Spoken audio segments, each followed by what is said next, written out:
Bismillahirrahmanirrahim. Assalamualaikum warahmatullahi wabarakatuh. Perkenalkan, nama saya Esti Ismail. Di sini saya akan mempresentasikan materi saya, yaitu politik dumping. Materi pertama yaitu pengertian politik dumping. Politik dumping dalam konteks hukum perdagangan internasional adalah suatu bentuk diskriminasi harga internasional yang dilakukan oleh sebuah perusahaan atau negara pengekspor yang menjual barangnya dengan harga lebih rendah di pasar luar negeri dibandingkan di dalam pasar negeri sendiri, dengan tujuan untuk memperoleh keuntungan atas produk ekspor tersebut.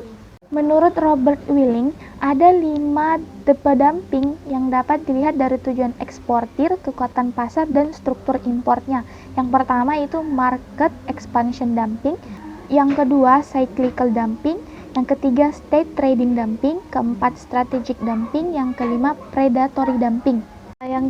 Materi kedua yaitu kriteria politik dumping. Kriteria dumping apabila memenuhi syarat sebagai berikut. 1. Produk ekspor suatu negara telah diekspor dengan melakukan dumping. 2. Akibat dumping tersebut telah mengakibatkan kerugian secara material.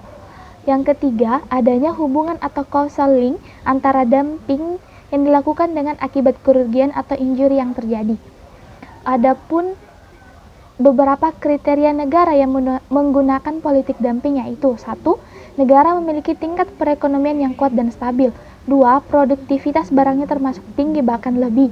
Yang ketiga, kualitas produk berstandar internasional atau ISO. Yang keempat, mampu mempengaruhi pangsa pasar internasional untuk menggunakan produknya. 5. Keuntungan jangka perjanjian. Yaitu perjanjian perdagangan internasional yang melarang politik dumping. Praktek dumping merupakan praktek dagang yang tidak fair karena bagi negara pengimpor, praktek dumping akan menimbulkan kerugian bagi dunia usaha atau industri barang sejenis dalam negeri.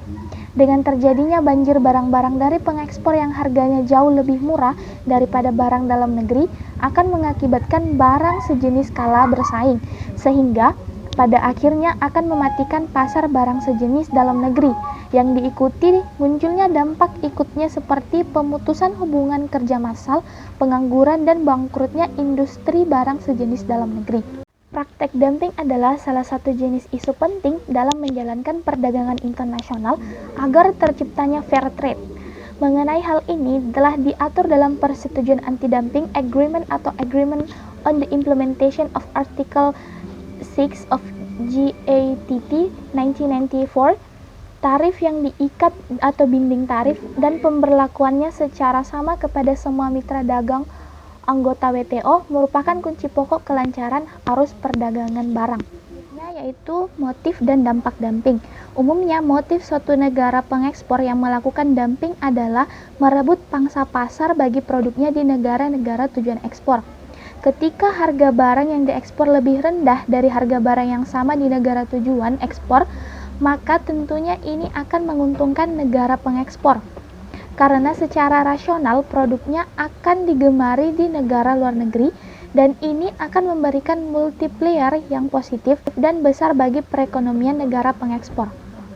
Karena dampak negatif bagi negara pengimpor dari praktek dumping yang dilakukan negara pengekspor terhadap jenis barang yang sama, maka dibutuhkan aturan dan pembatasan serta pengendali terhadap praktek dumping tersebut. Aturan mengenai larangan dumping atau peraturan anti-dumping bertujuan memberikan proteksi terhadap industri dalam negeri dari praktek dumping yang diduga dilakukan eksportir atau produsen luar negeri. Praktek dumping dapat dikenakan tindakan anti-dumping bila merugikan industri atau produsen negara pengimpor.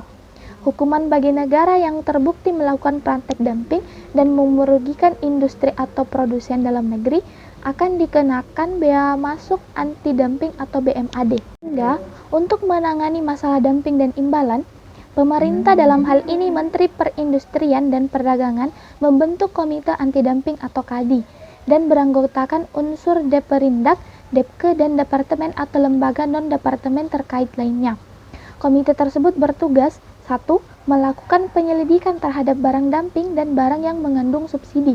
2. Mengumpulkan, meneliti, dan mengelola bukti dan informasi. 3. Mengusulkan pengenaan bea masuk anti-dumping dan bea masuk imbalan.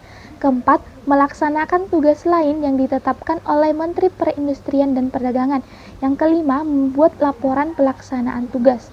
Tahap pertama dari proses anti-dumping adalah penyelidikan oleh Komite Anti-Dumping yang dilaksanakan oleh Tim Operasional Anti-Dumping atau TOAD atas barang impor yang diduga sebagai barang dumping atau barang mengandung subsidi yang menyebabkan kerugian. Bagi industri dalam negeri, inisiatif untuk melakukan penyelidikan tersebut dapat dilakukan atas inisiatif dari komite sendiri atau karena permohonan industri dalam negeri. Dalam hal adanya permohonan dari industri dalam negeri, komite harus memberikan keputusan menolak atau menerima dan memulai penyelidikan atas permohonan tersebut paling lambat 30 hari sejak diterimanya permohonan tersebut. Keputusan diambil berdasarkan penelitian atas bukti yang diajukan dan dianggap memenuhi persyaratan. Penyelidikan harus diakhiri dalam waktu 12 bulan sejak keputusan dimulainya penyelidikan. Namun, dalam hal tertentu dapat diperpanjang menjadi selama-lamanya 18 bulan. Dalam hal terbukti adanya dumping, komite menyampaikan segera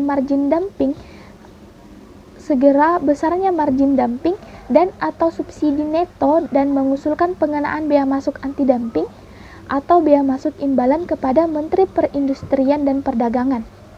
Menperindak memutuskan besarnya nilai tertentu untuk pengenaan bea masuk anti-dumping atau bea masuk imbalan yang besarnya sama dengan atau lebih kecil dari margin dumping dan atau subsidi neto.